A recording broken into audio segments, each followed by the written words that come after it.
Hey everyone, this is Bergman. Welcome to another episode of AdBits, where I will be sharing bits of knowledge about self-directed retirement. If you want to learn more, you can subscribe to our YouTube channel and follow us on social media. Just search IRA Financial.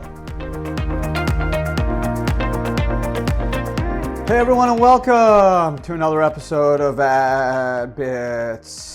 I'm Bergman, tax attorney, founder of IRA Financial. And on today's episode, IRA Contribution Deadline. So this should be a really fun and easy podcast.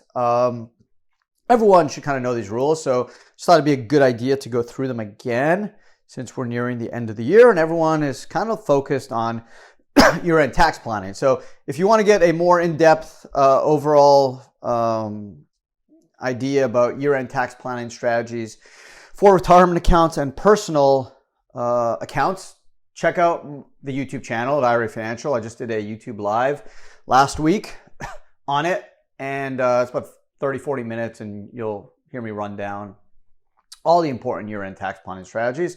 I also did a podcast on the Adam Talks podcast last week as well, so you can listen if you don't want to look at my face, which can't blame you. So let's start with the IRA and the Roth IRA.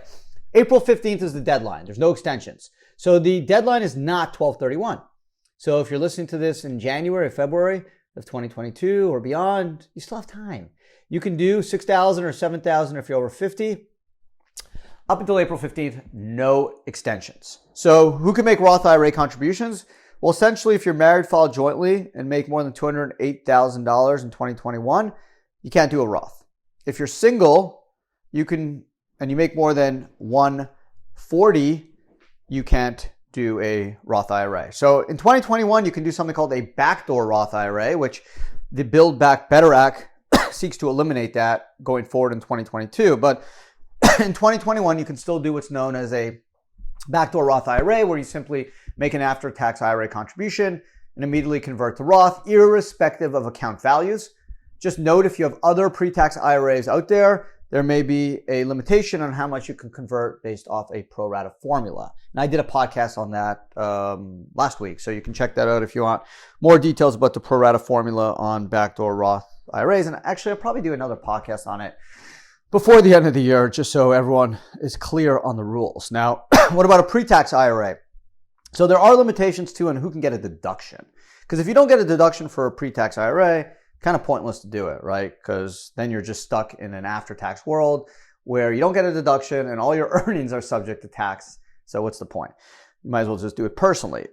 That's why the backdoor Roth IRA was so attractive. So if you're single, head of the household, and neither you or a wife is covered by a plan at work, you can do an IRA and your adjusted gross income doesn't matter. If you're married, filed jointly, and you are covered by a plan at work, if you make more than $125,000, you can't take a deduction for your IRA contribution. If you're married, filed jointly, and your spouse is covered by a plan at work, and you make more than $207,000 and $21,000, you can't do. You can make the contribution; it's just not tax deductible. And if you're a single head of the household and you're covered by a plan at work and you make more than $76,000, you can't take a deduction for the pre-tax IRA. And so something to keep in mind. A lot of people don't realize that if you're married, filed jointly, and either you or a spouse have access to a plan at work, even if you do not contribute, there's limitations on the deductibility of those contributions based off your income. So again, traditional IRA, Roth IRA, you have until April 15th, no extension. April 15th is the deadline for 21, and that's April 15, 2022.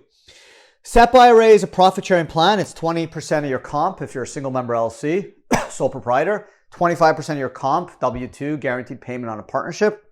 You can make contributions until your business files its return, including extensions. So if you have a C Corp or S Corp, you have a partnership, single member LLC, it's when you file your return, including extensions. So if you're extended to April 15th or September 15th, it's when you file your return. So you have added time. And the reason for that is the IRS understands that the ability to make profit sharing contributions is based off the business. And in some cases, businesses don't have their financial tax return status kind of solidified until close to the extension time. So they're giving you a bit of extra time. So you have time for the SEP IRA until the business files its return, including extensions, IRAs, Roth IRAs. That's April 15th, no extensions. What about the simple IRA? Simple IRA, you actually have 30 days after the end of the year. So basically January 30th of the following year.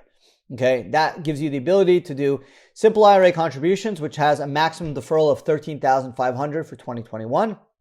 That actually is going up to $14,000 in 2022. If you're over 50, there's a $3,000 catch-up for 21 and 22. The employee deferral must be made by January 30th, but the employer contribution, if there is any employer contribution to be made, and that generally is up to the employer, that generally, like a SEP IRA, is based off the extension of the business. So if it's just an employee deferral, it's the $13,000 or plus the $3,000 if you're over 50. That's January 30th. In some cases, the simple IRA plan will be required to make employer profit sharing contributions as well. Generally, like a 2% non-elective, or it can go up based off the employer's will. And that has to be done by the time the employer files its return. So it's treated like a profit sharing, like a SEP. So there you go. It's pretty simple. Just to recap, everyone should know these rules. So here it is again. Traditional IRA and Roth IRA, April 15th, no extensions. Remember, if you're married, file jointly. Roth IRA, if you make more than 208, you can't do a Roth. You can still do the backdoor Roth IRA for 21. You may not be able to do it in 2022 because of the Build Back Better Act, which is passed the House, and it should be passed by the Senate, in the coming weeks. So this may be your last chance. If you're still in 2021 when you're listening or watching this, you have a chance. Consider doing the backdoor, which will let you do a Roth IRA contribution irrespective of your income level. Traditional IRA, the ability to deduct is based off your income and your access to a retirement plan. Now, if you're single and just you and no one's covered by a plan, then you can, even if you make $1 million, you still can get a deduction for the $6,000 or $7,000. But if you're married, file jointly, and one of you guys have access to a plan, either spouse, then the limitation's either 207, excuse me, or the 125 if you are covered, and it's 207 if your spouse is covered. So that means if you make more than those income thresholds, you can make the contribution. It's just not tax deductible, which again is then what's the point, because now you're in no man's land. No tax deduction, so you're not getting the benefit of reducing taxable income, and it's not, the earnings are not going to be protected when you take them out like a Roth. So when you take a taxable distribution after 59 and a half, you're going to pay tax. So you don't get the deductions and you pay tax. Whereas a Roth, it's after tax. So you don't get a deduction like an after-tax traditional IRA. But once you're over the age of 59 and a half, you can pull those funds out tax-free, right? So the Roth gives you that carrot at the end to get that tax-free growth so long as you're over 59 and a half. The Roth's been open at least 5 years. Whereas if you just do a plain old after-tax IRA, it's like no man's land. Why would you want to be there? No tax deduction and no tax-free growth after the age of 59 and a half. And more of us will be in that position in 2022 if the Build Back Better Act is passed with the elimination of the backdoor IRA provision, because we'll be stuck, right? Let's say you make 300 grand. Okay, you have access to an employer plan at work. You can't do a pre-tax IRA, can't get a deduction. Now you can't do a Roth, so you're stuck. You just can't make the contribution, which again is super frustrating. I've talked about this repeatedly. I wish members of Congress and the Ways and Means Committee and the Senate Finance Committee, mainly Senator Wyden, who chairs it, would understand this. They're so focused on Peter Thiel and Roth IRAs and billionaires that they lose focus on the fact that married couples that make over 208, okay, and again, 208's money. I'm not saying you're poor if you make 208, but you're not rich. You're doing well, but you're not super rich. You're still dealing with mortgage payments and credit card debt and saving for college and going on vacation. Like, you're not rolling in dough. And in 2022, they're going to get rid of the backdoor Roth. So you're not going to be able to do a pre-tax IRA. Okay, you can still contribute at work, but you're stuck to the 19.5 or 26, or next year 25 or 27. That's it. And they're not going to give you that extra ability to put a little bit more money in, 6 or 7 grand, which again, I made this point repeatedly. Elon Musk doesn't care about 6 or 7 grand a year extra money in their IRA or Roth. You and I do, right? That money is important to us. $6,000 is money. We do that for the next 10, 15, 20 years. Maybe we have a couple $100,000 more at retirement, which is important to us. We need that money. That may help us in retirement, help our kids buy a car, help our kids buy a house even, potentially even help our grandkids, put them through school. So that's extra money that will help us. It's not going to allow us to buy a chateau in France or a $10 million home in Beverly Hills, but it's going to help us. So they're so focused on stopping abuses by rich people, even though the numbers don't bear out that these abuses exist, because only 500 people in the whole freaking country have more than 25 million in a retirement account. Not just a Roth, in a retirement account, IRA, 401k, or Roth. So it's not widely abused, even though Senator Wyden and his crew think it is. So it's frustrating because next year, if you make more than 214, which is the number, and you have access to a 401k at work, you're done. That's it. No more contributions. So you're just going to force people not to save, right? They're just going to blow the money.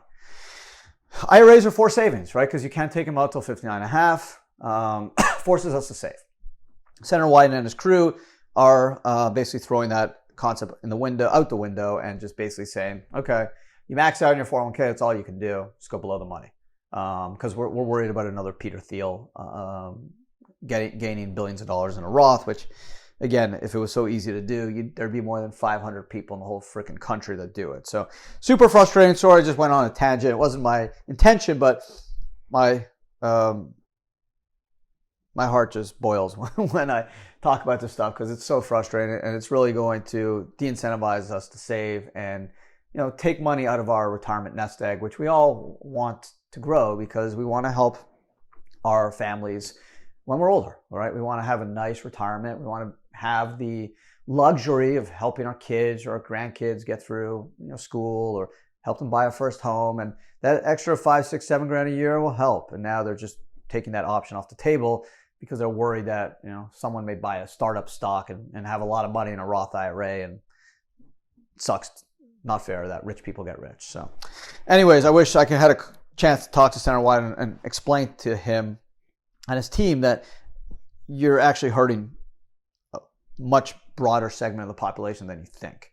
And just because someone makes $214,000 doesn't mean they're rolling in dough and have 4 homes and take private jets all over the country. They're working hard, struggling, doing the things we all do. And that extra few grand a year to put away is meaningful. So there you go. I hope you guys enjoyed the podcast. I don't want to end on a downbeat, but it's important to know the rules. IRAs, Roth IRAs, recap April 15th, no extension. SEP IRAs, file it when you file your return, or make the contribution when you file your return, including extensions. Simple IRAs, January 30th for the 13 or the 3,000. The company employer contribution requirements due when they file the return. Otherwise, have a wonderful holiday season. Thanks for listening. Subscribe, give us a like, and talk to everyone again next week.